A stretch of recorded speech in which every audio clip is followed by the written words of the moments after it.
Very good morning and welcome to Athavan News. Today Wednesday 27th of January 2016.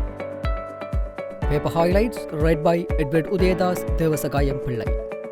Now let's move to today's Daily Mirror. Turmoil outside Homagama Court.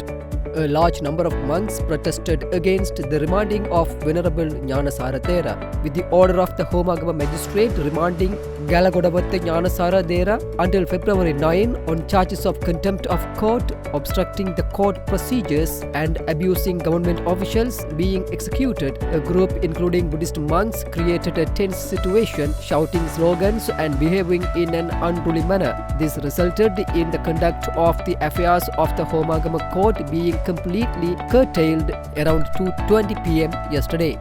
The STF personnel had a difficult time braving for about 6 hours in taking Gnanasara Thera to the prison from the court premises. SLFP chairman should stop any divisions. Chandrika.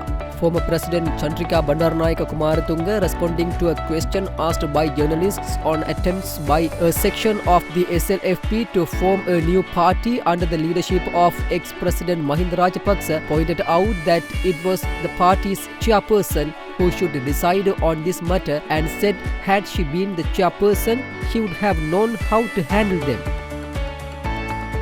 368 million rupees worth of blood ivory destroyed.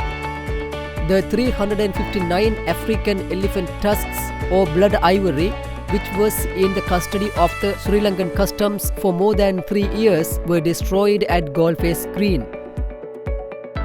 President urged serve full term of 6 years.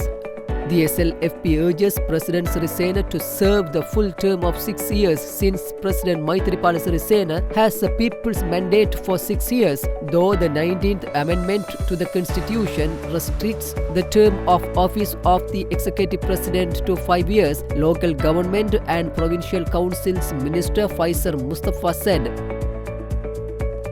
Now let's move to today's daily news. Charges against security forces. Comprehensive probe required. President Maithripala Sirisena yesterday stressed that a transparent and a comprehensive investigation should be carried out with regard to the charges levelled against the Sri Lanka forces internationally. Navy spent 220 million rupees on Yosita's causes. The Sri Lanka Navy had spent 220 million rupees on Lieutenant Yosita Rajapaksa for the courses he followed during the period from 2007 to 2010. Parliamentary Reforms and Mass Media Minister Gayantha Karunatilaka said. He said it could be assumed that as Yosita's father was the president in the country during the same period.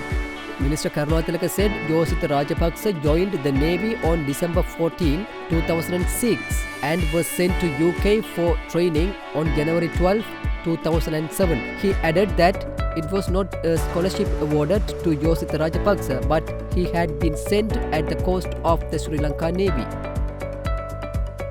Finally, let us move to Ceylon today. Be more concerned about dengue. Dengue, which is one of the most dangerous communicable diseases affecting Sri Lanka, is on the rise again. According to the Epidemiology Unit of the Health Ministry, 3,118 dengue cases were reported so far in 2016, out of which 1,014 were from Colombo district. Further, the Colombo municipal area was identified as the most dengue prevalent area, from which 341 dengue cases have been reported so far. The highest number of dengue cases so far were reported in 2012, which was 44,456 cases. Only Scottish federal type solution viable. Sampanthan. Opposition and Tamil National Alliance leader R. Sampanthan left for London on Monday to study the devolution of powers under a federal system which exists within a regional parliament in the United Kingdom, TNA sources said. This is Sampanthan's first trip abroad since he was appointed opposition leader in the Sri Lankan parliament last year. A high-profile TNA meeting was held in Kilinochchi a few days ago, at which TNA parliamentarians from the north and east as well as provincial councillors were briefed on TNA's stance relating to the drafting of a new constitution. Sampanthan told attendees at the Kilinochchi meeting that a settlement under a unitary system was unacceptable and the TNA would push for a solution based on maximum devolution of powers based on a federal system. Commenting on the newly formed Tamil People's Council chaired by Northern Chief Minister C.B. Vigneswaran, the TNA leader said he would accept any constructive proposal by the TPC on formulating the new constitution. A year ago, Sampanthan hailed the decision of the Scottish people to vote for the integrity of the United Kingdom while rejecting the call for Scottish separation.